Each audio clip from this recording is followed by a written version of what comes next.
Hi, good morning friends. I am Ghanshyam Roja, motivational speaker and high performance coach. दोस्तों, आज का topic है how to increase your will power. अपनी इच्छा शक्ति को कैसे बढ़ाएं। अगर आप अपनी लाइफ में किसी मकसद को पाना चाहते हैं, कोई अचीवमेंट चाहते हैं, कोई गोल चाहते हैं, कोई गोल सेट किया है आपने, तो वहाँ पे आपकी विल पावर बहुत ही कारगर है। जितनी आपकी स्ट्रॉन्ग विल पावर होगी उतनी आपकी अच्छी अचीवमेंट होगी। दुनिया के जितने भी सक्सेसफुल पर्सन हैं उन सब के पीछे विल पावर का बहुत बढ़िया हाथ रहा है। बात करते हैं रतन टाटा की। रतन टाटा आज इंडिया के अंदर एक जानी मानी हस्ती है। अभी लॉकडाउन चला हुआ है, कोरोना का कहर है।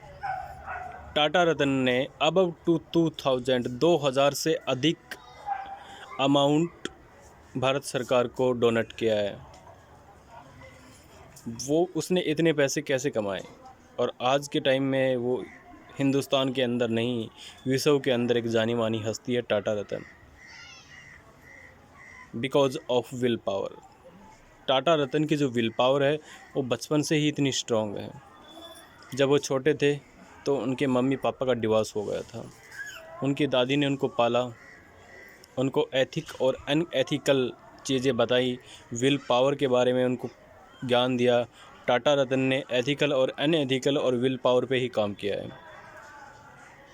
उन्होंने अपनी जॉब लाइफ में भी बड़ी अच्छी शख्सियत की। IBM में उन्होंने जॉब की।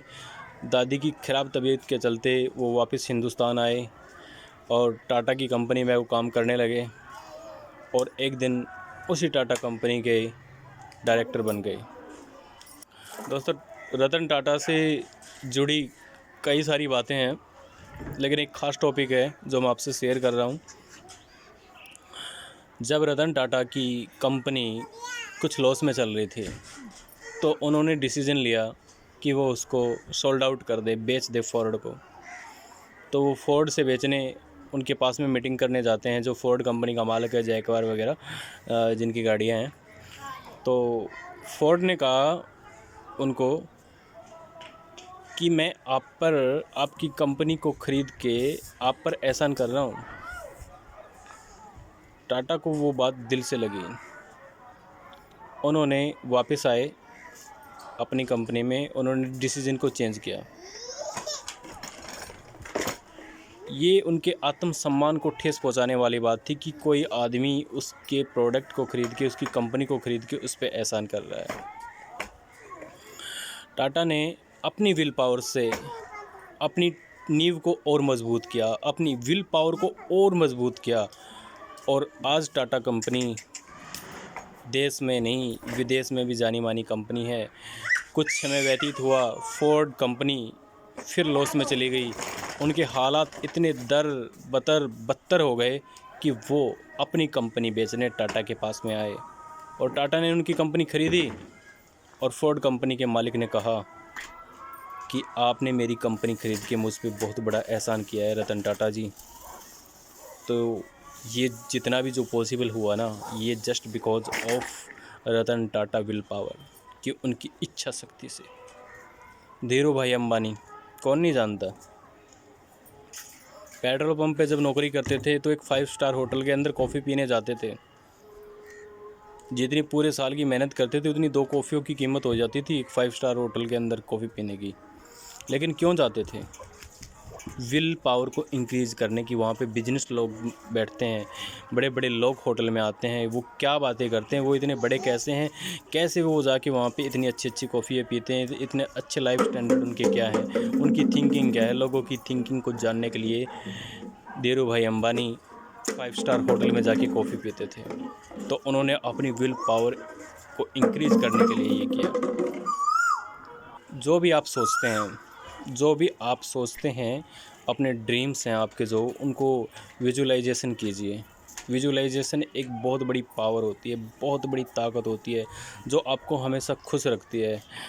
आपकी खुशियाँ आपके पास में लेके आने के लिए एक टेक्निक का काम करती हैं। विल पावर हर इंसान में होती है। और सुबह के टाइम में विल पावर सबसे ज़्यादा इंसान के पास में होती है। शाम तक आते वो विल पावर कम होती चली जाती है। इसलिए अगर आप अपनी विल पावर को इंक्रीज़ करना चाहते हैं, अपने ड्रीम पे काम करना चाहते हैं, तो जो भी आपका ड्रीम है, जो भी आपका गोल है, तो आपको अपने सारे काम मॉर्निंग से शुरू करने चाहिए। विल पावर पे मैं आपको एक स्टोरी और सुनाता हूँ। एक आदमी जंगल में गया, 4-5 दिन के उसके पास में भोजन था, खाने पीने की व्यवस्था थी, लेकिन वो जंगल में जाके रास्ता भटक गया तो उसके पास में उसका जो खाने पानी पीने का जो सामान था वो ख़त्म हो गया। अब उसके पास पानी की एक बूंद भी नहीं थी, वो प्यास के कारण मर रहा था। लेकिन जो उसकी विल पावर थी, उसको कहीं उम्मीद थी, भगवान पे विश्वास था कि मुझे पानी मिलेगा। वो फाइंड आउट करता रहा तो उसको एक झोपड़ी दिखाई दी। दूर से देखा कि लग तो रही है झोपड़ी है, तो उसने सोचा कि चलो वहाँ तक भी जाके देखता हूँ। विल पावर के साथ में इस झोपड़ी तक गया तो उसने देखा कि जो झोपड़ी है वो काफ़ी टाइम से खाली है, यानी कि वहाँ पे कोई रहता नहीं है, बहुत दिन से खाली पड़ी हुई थी। फिर भी उसने उसके अंदर गया, उसके अंदर देखा तो एक हैंडपम्प लगा हुआ था। अब उसके मन में प्रसन्नता आई, क्या बात है, हैंडपम्प लगा हुआ है। उसने उसको चलाना शुरू किया, लेकिन उसका पानी सूखा हो चुका था, हैंडपम्प ड्राई हो चुका था।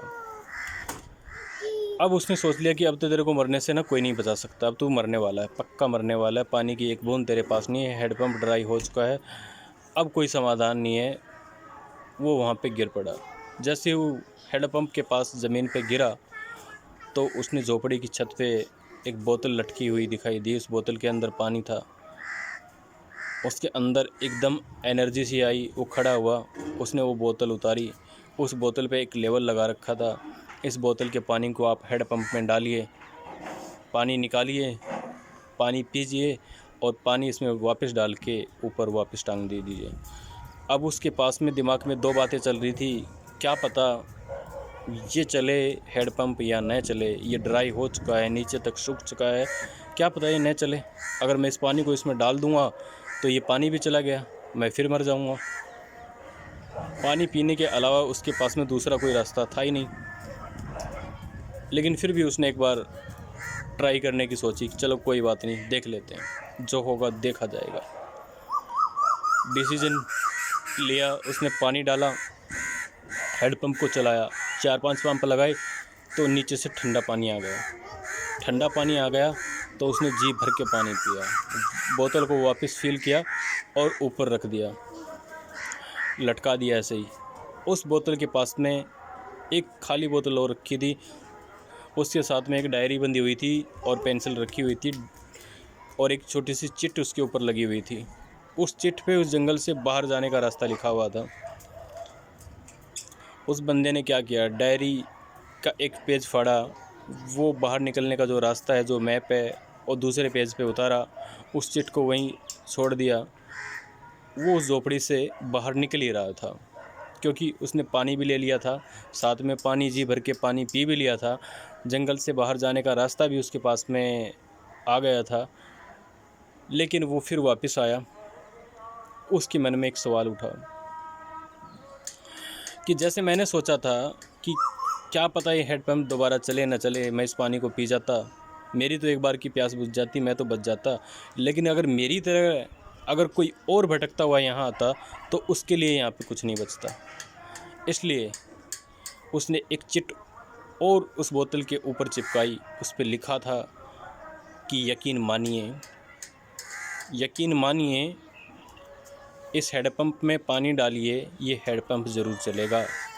मैं भी रास्ता भटका था, मैंने भी पानी डाला और ये हैंडपम्प चला था। मैं भी यही सोच रहा था कि कहीं चले न चले, लेकिन ट्राई करोगे तो सफल ज़रूर होगे, क्योंकि कोशिश